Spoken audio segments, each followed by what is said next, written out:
पिछले एपिसोड में देखा डीमन एम्परर हाओ चेन की टीम पर तेज प्रेशर डालने लग गया, पर वहाँ चेन जीडियन अपनी फालेन डीमन टीम के साथ आ गया था, जिसने उन्हें बचाया और हाओ चेन अपने साथियों के साथ वहाँ से निकल गया। दूसरी टाइटल डीमन हंटिंग टीम भी वहाँ आ गई और वो सभी मिलकर डीमन एम्परर से फाइट करने लगे, पर फेंग जियू ने सभी डीमन को हाओ चेन को खोजने के ऑर्डर दे दिए थे। वही हाओ चेन ने मून डीमन कोड पिलर को नष्ट करने का प्लान बनाया, इसीलिए वो मून डीमन पैलेस में पहुंच गया, पर वहां मून डीमन पैलेस के फेदर गार्ड का कैप्टन इडले मौजूद था। वो सभी उनसे फाइट करने लगे। शेनिन और हाउचेन ने उस पर अपने डिवाइन मूव का इस्तेमाल किया। वहां तेज ब्लास्ट हुआ, ऐसा लग रहा था मानो इडले खत्म हो गया। जियांग कुशवा कहता है कि डीमन हमारे हाथों द्वारा कुचला गया। हाउचेन को बताता कि वो अभी भी मरा नहीं है, इसीलिए वो कहता है कि हमें केयरफुल रहना होगा। तभी वहाँ एक तेज ओरा फैलता है और उन सभी पर दबाव पड़ने लग जाता है। हिडले घायल हो चुका था, पर वो काफी गुस्से में होता है। वो बोलता है कि तुम दोनों डिवाइन गॉड के वंशज हो और वही 87 नंबर की डीमन हंटिंग टीम के मेंबर हो, जिनका लक्ष्य सभी डीमन पिलर को नष्ट करना है। मैंने पहले ही तुम्हारे बारे में काफी सुना है। तुम ही वो लोग हो जिसने मेरे भाई को मार डाला। लोंग हाओचेन, तुम मेरे भाई को तो नहीं भूले होगे। उस वक्त मेरे भाई मून डीमन इडले ने अपनी पूरी पावर के साथ तुमसे फाइट की। उस वक्त इलेक्ट्रोलक्स ने उसे मार डाला, पर इडले को लगा कि हाओचेन ने उसके भाई को मारा और वो गुस्से में आग बबूला हो रहा था। वो हाओचेन पर अटैक करते हुए कहता है कि जिस वक्त मेरे भाई की डेथ हुई थी, उस वक्त ही मैंने कसम खाई थी कि खुद ही तुम्हारी जान लेकर अपने भाई की मौत का बदला लूंगा। और वो एक तेज स्लेश से हाओचेन को दूर कर देता है और बताता है कि काफी समय पहले ही मैं तुम्हें मारना चाहता था, पर मुझे लॉर्ड अगारिस के द्वारा असाइन कर लिया गया था ताकि मैं मून डीमन पैलेस की रक्षा कर पाऊँ। पर मैंने कभी उम्मीद नहीं की थी कि तुम खुद ही मेरे सामने चले आओगे और तुम्हें मारने का मुझे अवसर दोगे। वो अपने फियर्स अटैक लगातार हाओचेन पर करता जा रहा था। हान्यू और लिन एक साथ इनले पर अटैक करने आते हैं, पर वो टेलीपोर्ट होकर उन दोनों पर अटैक करके उन्हें दूर फेंक देता है। उसका लक्ष्य सिर्फ हाओचेन को मारना था। शेनिन उसे रोकने के लिए अपने साइड वेपन से अटैक करने लगी, पर वो वापस से टेलीपोर्ट होकर बच जाता है और तेजी से हाओचेन की तरफ बढ़ते हुए अपने मून ब्लेड से अटैक करने लगता है। हाओचेन उसके करीबी हमले से बच जाता है, पर वो सोचता है कि इसकी स्पीड काफी ज्यादा तेज है। मैं एक सिंगल स्ट्राइक के अटैक से इससे कभी भी जीत नहीं सकता, ना ही हमारे पास इस पर जाया करने के लिए वक्त है। हमें काफी चालाकी से काम लेना होगा। हिडले वापस से हाओचेन पर तेज अटैक करता है। हाओचेन उसके अटैक को रोकने की कोशिश करता है, पर उसका अटैक 9 लेवल का होने से काफी फियर्स था, जिससे हाओचेन दूर पिलर से जाकर टकराता है। हिडले उस पर अटैक करने जाता है, पर हाओचेन के सभी दोस्त भी वहाँ गए थे। हाओचेन दूर हो जाता है। हिडले समझ गया कि वो आसानी से हाओचेन को मार नहीं पाएगा, इसीलिए अपने ब्लेड को राउंड मूव करके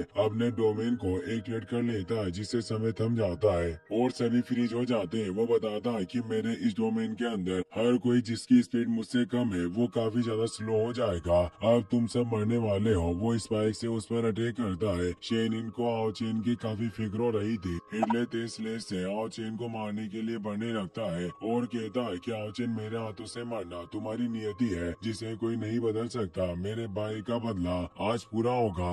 हाओचेन काफी परेशान हो गया क्योंकि अपनी बॉडी को जरा भी हिला नहीं पा रहा था, पर तभी शेनिन उस डोमेन की एनर्जी को अपनी स्पीड से बीट कर देती है और तेजी से हाओचेन को बचाने के लिए आगे बढ़ती है। वो हिडले के अटैक को रोक देती है। शेनिन कहती है कि अगर तुम हाओचेन को मारना चाहते हो तो पहले तुम्हें मुझसे निपटना होगा। हिडले हैरानी से कहता है कि आखिर तुम अपने आप को मेरे डोमेन की एनर्जी से कैसे मुक्त कर सकती हो। शेनिन कहती है कि तुम्हारी इस डोमेन में स्पीड मायने रखती है और मैं तुमसे कहीं ज्यादा तेज हूँ, और वो उसे दूर कर देती है। इस डोमेन में जो जितना तेज होगा वही पावरफुल रहेगा, इसीलिए शेनिन ने उसे दूर कर दिया। हिडले कहता है कि मेरे मुकाबले में तुम खुद को फास्ट कह रही हो, यह सिर्फ तुम्हारा एक वहम है। और वो अपने मून इल्यूजन का इस्तेमाल करके अपने कई सारे क्लोन को क्रिएट कर लेता है, जिससे वो एक साथ शेनिन पर अटैक करने लगता है। शेनिन साइड वेपन से एक एक करके उन सभी को नष्ट करने लग जाती है। शेनिन की स्पीड काफी फास्ट थी, जिससे वो सभी क्लोन को तेजी से नष्ट कर रही थी और वो कुछ ही देर में उनका सफाया कर देती है, जिससे हिडले काफी हैरान हुआ कहता है कि तुम एक पल में ही मेरे सारे इल्यूजन को कैसे बिखेर सकती हो। तुम्हारी स्पीड आखिर इतनी फास्ट कैसे है। शेनिन अब अपने कई सारे क्लोन को एक्टिवेट कर लेती है, जिससे वो तेज स्पीड में उस पर अटैक करने लग जाती है। उसे कुछ समझ नहीं आ रहा था। शेनिन उस पर तेज अटैक करके दूर कर देती है। उसे विश्वास नहीं होता कि वो एक लड़की से हार रहा है। वो टेलीपोर्ट होकर पीछे से शेनिन पर अटैक करता है, पर शेनिन आसानी से उसके अटैक को रोक देती है। वो बार बार टेलीपोर्ट होकर शेनिन पर अटैक करने की कोशिश करने लगा, पर शेनिन की स्पीड काफी ज्यादा होने से वो उसके अटैक को पहले ही भाप लिया करती, इसीलिए वो आसानी से बचकर उस पर पलटवार करती है। वो तेज स्लेज से शेनिन पर अटैक करने लगता है और कहता है कि भले ही तुम्हारी स्पीड काफी ज्यादा फास्ट हो, पर तुम कभी भी मुझे मार नहीं पाओगी, क्योंकि इस जगह पर रेस्ट्रिक्शन मौजूद है जो लॉर्ड मून डीमन गॉड अगारिस के द्वारा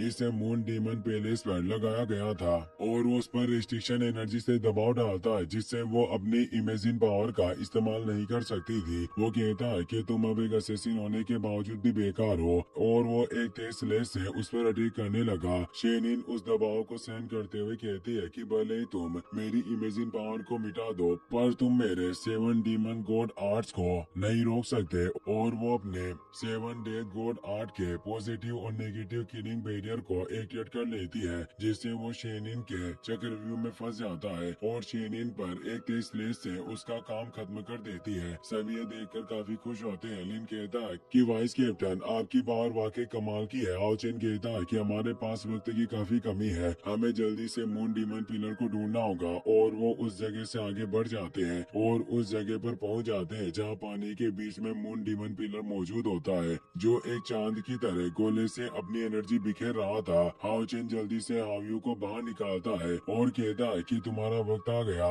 अब इस पिलर को नष्ट करना सब तुम पर डिपेंड करता है। हाव्यू अपने रियल फॉर्म में ट्रांसफॉर्म होकर अपनी डिस्ट्रक्शन पावर को एक्टिवेट करने लगता है, पर इससे मून डीमन गॉड अगारिस को एहसास हो जाता है कि उसके डीमन पिलर पर कोई घुस आया है और हमला करने वाला है। इससे उसे काफी गुस्सा आता है। उसे पता चल गया कि ऑस्टिन ग्रिफिन है। हाव्यू अपने पावर को मिक्स करके तेज डिस्ट्रक्शन बॉल को क्रिएट करने लगता है। मून डीमन गॉड अभी बैटलफील्ड की सिचुएशन को संभाल रहा था और वो वहाँ नहीं जा सकता। वो कहता है कि मैंने कभी नहीं सोचा था कि तुम साउथ ईस्टर्न पास से भागकर मेरे मून डीमन पिलर पर घात लगाकर हमला करने की कोशिश करोगे। तुम वास्तव में अपनी पावर को काफी ज्यादा आंक रहे हो। मुझे अब तुम्हें अपनी असली पावर दिखानी होगी। और अपने डीमन गॉड पिलर के साथ कनेक्ट हो जाता है और वहाँ डीमन गॉड पिलर पर एक फॉर्मेशन एक्टिवेट होता है जो एक तरह का प्रोटेक्टिव फॉर्मेशन था, जिससे वहाँ तेज थंडर रिलीज होने लगी और वो पूरी जगह उस एनर्जी से गूंज रही थी। हाओ चेन और उसके साथियों को भी इससे काफी प्रॉब्लम होती है। अगारिस कहता है कि तुमने मेरे डीमन गॉड पिलर को छूने की हिम्मत की, इसीलिए मैं इसकी तुम्हें बहुत बड़ी सजा दूंगा और अब तुम मेरे पिलर के पास से कभी भी वापस जा नहीं पाओगे। और वो काफी तेज एनर्जी के साथ अपने पाम अटैक को एक्टिवेट करने लगता है, जिससे डीमन गॉड पिलर के अंदर एक जायंट पाम बाहर आने लगता है। लिन परेशान हुआ कहता है कि हमें मून डीमन गॉड के द्वारा ढूंढ लिया गया है। वो पाम अटैक लगातार हाव्यू की तरफ बढ़ रहा था। उसके चलने से ही इतनी ज्यादा एनर्जी रिलीज हो रही थी, जिससे सभी को काफी प्रॉब्लम होने लगी। लिन हाव्यू से कहता है कि तुम्हें जल्दी से अपनी डिस्ट्रक्शन पावर से इस पर अटैक करना होगा। अगर तुमने जल्दी नहीं की तो हम सभी यही मारे जाएंगे। वो पाम अटैक उनके बिल्कुल करीब पहुंच गया। तभी हाव्यू अपनी डिस्ट्रक्शन पावर से पाम को छोड़कर डीमन गॉड पिलर पर अटैक करता है। पाम का उन सभी पर अटैक होता है, पर वो पहले ही वहाँ से निकल गए थे। मून डीमन गॉड काफी हैरान होता है कि ये सभी वापस कैसे भाग निकले। आखिर ये अर्थ की अब किस जगह पर गए होंगे। वहीं एक पोर्टल ओपन होता है, जिससे आओचेन और उसके सभी साथी एक एक करके स्टार डीमन पैलेस में आ जाते हैं, क्योंकि वक्त रहते आओचेन ने 16 डीमन पिलर के टेलीपोर्टेशन मार्ग को एक्टिवेट कर दिया था। चेनिंग कहती है कि मुझे तो लग रहा था कि हम मरने वाले हैं। वास्तव में वो मून डीमन पिलर दूसरे दर्जे का पिलर था, जिससे उसकी पावर काफी ज्यादा टेरिफाइंग थी। लिन कहता है कि हम लगभग पकड़े ही गए थे और हमारी मृत्यु निश्चित थी। जियांग कहता है कि अच्छा हुआ कि हमारा प्लान पहले से ही मून डीमन पिलर को नष्ट करने का नहीं था, वरना काफी प्रॉब्लम होती। अब हमें पास का सीन दिखाया जाता है जब आओचेन अलायंस लीडर और बाकी सभी के साथ प्लान बना रहा था। उसने बताया था कि मैं अपने साथियों के साथ सबसे पहले 72 डीमन पिलर के दूसरे मून डीमन पिलर पर अटैक करूंगा। ताकत के मामले में उस मून डीमन गॉड की पावर दूसरे दर्जे पर है, जिसे मुझे उसकी पीक पावर के साथ मून डीमन पिलर को तोड़ना काफी इम्पॉसिबल लग रहा है। फिर भी हम कोशिश करेंगे और अगर हम कामयाब नहीं हुए तो फिर हम अपने अल्टीमेट मिशन की तरफ बढ़ेंगे। हमारा मेन लक्ष्य स्टार डीमन गॉड पिलर को नष्ट करना होगा। स्टार डीमन गॉड अभी काफी ज्यादा कमजोर है, जिससे वो खुद की रक्षा करने में भी असमर्थ होगा। मुझे विश्वास है कि हम उसे स्टार डीमन पिलर को नष्ट कर पाएंगे। अभी वर्तमान में सभी डीमन से 6 मेजर पास पर अटैक कर रहे होंगे और पूरा डीमन कबीला मेरी खोज में लगा हुआ है और दोनों टाइटल लेवल की डीमन हंटिंग टीम फेंग जियो से लड़ने में लगी हुई थी और मैंने मून डीमन पिलर पर हावी की मदद से जो अटैक किया उससे मून डीमन पिलर पर एक प्रिंट छूट गया, जिससे मून डीमन पिलर की सोर्स पावर काफी कम हो जाएगी, जिससे अब मुझे पूरा भरोसा है कि हमें स्टार डीमन पिलर को नष्ट करने में कोई प्रॉब्लम नहीं होगी। और अगर एक बार हम इस स्टार डीमन पिलर को नष्ट करने में कामयाब हुए तो इससे डीमन को काफी बड़ा नुकसान होगा और ये होली वॉर खत्म हो जाएगा। सभी को ये प्लान काफी पसंद आया। हाओ चेन अब अपनी टीम के साथ स्टार डीमन पैलेस के सामने खड़ा था। इसी के साथ ये एपिसोड यहीं पर खत्म हो जाता है।